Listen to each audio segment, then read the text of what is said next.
Hello everyone, welcome to my YouTube channel.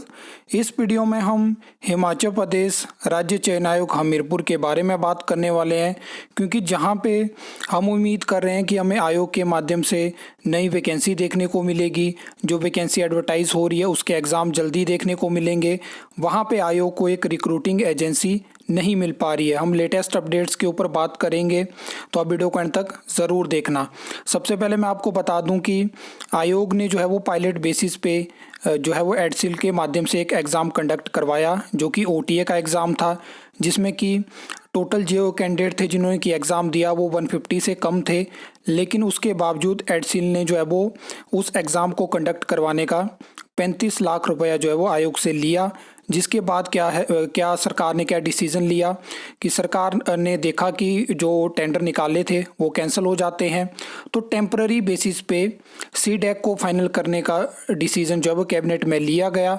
और उसके बाद जो है वो सीडैक के साथ एमओयू साइन होना था, जिसके रिगार्डिंग डॉक्यूमेंटेशन होती है।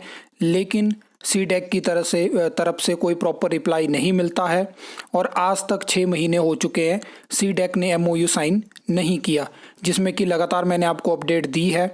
अभी आपने देखा कि दोबारा टेंडर निकाले गए थे, जिसमें कि लगातार डेट एक्सटेंड होती रही, और अभी जो है वहाँ पे प्रोसेस कंप्लीट हो चुकी है। उसके बाद जो नेक्स्ट स्टेप उस प्रोसेस में रहेगा, उसमें जो भी चीज़ें हैं वो सरकार को आयोग ने सौंप दी है। अब सरकार जो है वो फाइनल डिसीजन लेगी और रिक्रूटिंग एजेंसी को फाइनल करेगी। अब यहाँ पे मेन चीज़ें ऐसी हैं कि वर्तमान सरकार नहीं चाहती है कि हम एग्ज़ाम ऑफलाइन कंडक्ट करवाएं, ऑनलाइन ही एग्ज़ाम कंडक्ट करवाना चाहती है। अब सीडैक ने भी यहाँ पे हिमाचल प्रदेश में इंफ्रास्ट्रक्चर को देखा होगा, उसी के बेसिस पे उन्होंने कोई भी रिप्लाई जो है वो आयोग को नहीं दिया। आयोग ने सरकार से बात करी, सरकार ने आगे सेंट्रल गवर्नमेंट से भी बात करी है इसके रिगार्डिंग। तो ये चीज़ें बहुत कॉम्प्लिकेटेड हो चुकी हैं। अभी आपने देखा कुछ तीसरा रिक्रूटमेंट नोटिस आपको इस साल का देखने को मिल गया, जिसमें आपने कुछ ऐसी भी वैकेंसी देखी जिसमें कोई 1 वैकेंसी है, कोई 3 वैकेंसी है, कोई 5 वैकेंसी है, तो वहाँ पे सेपरेट आपको एग्ज़ाम देखने को मिलेंगे। तो उसमें खर्चा ज़्यादा होगा। उसी के तहत आपने देखा कि फ़ीस को भी जो है वो इंक्रीज़ कर दिया गया है। तो ये बहुत सारी चीज़ें हैं, लेकिन अब ये है बताया ऐसा जा रहा है कि जैसे कि आपको पता है कि टीजीटी के एप्लीकेशन फॉर्म की लास्ट डेट 31 तारीख है, 31 अगस्त।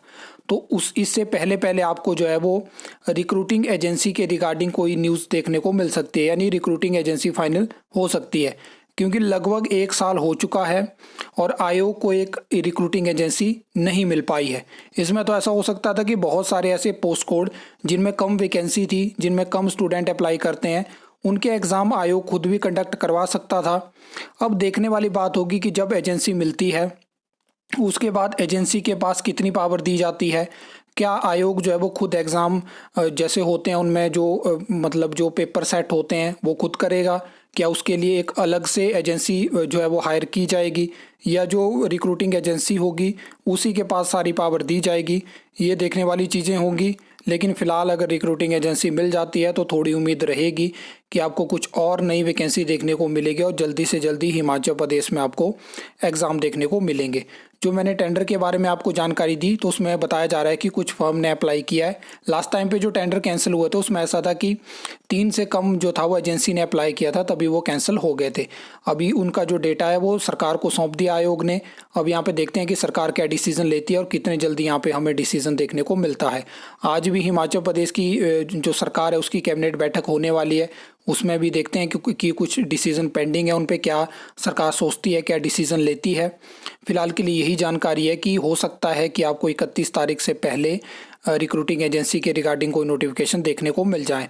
अब उम्मीद के अलावा कोई ऑप्शन नहीं है, क्योंकि यहाँ पे कुछ इस तरह की सिचुएशन बन चुकी है कि अब ना आरटीए लगाने का मतलब कोई किसी की इच्छा कर रही है कि हमें कोई जानकारी मिले, क्योंकि आपने देखा होगा विधानसभा में भी कैसे रिप्लाई भर्तियों से जुड़े दिए जा रहे हैं। आरटीए के माध्यम से भी क्या क्या रिप्लाई सरकार दे रही है, क्या आयोग के माध्यम से मिल रहे हैं, क्योंकि पिछले 2-4 महीनों में तो आयोग ने सिर्फ आरटीआई के रिप्लाई दिए हैं और वो भी कॉम्प्लिकेटेड है, उनमें भी घुमा फिरा के जानकारी दी जाती है।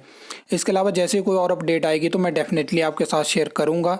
आई होप आपको वीडियो अच्छी लगी होगी, इन्फॉर्मेटिव लगी होगी, तो वीडियो को लाइक कमेंट शेयर कर सकते हो, चैनल को सब्सक्राइब कर सकते हो फर्दर न्यू अपडेट्स के लिए।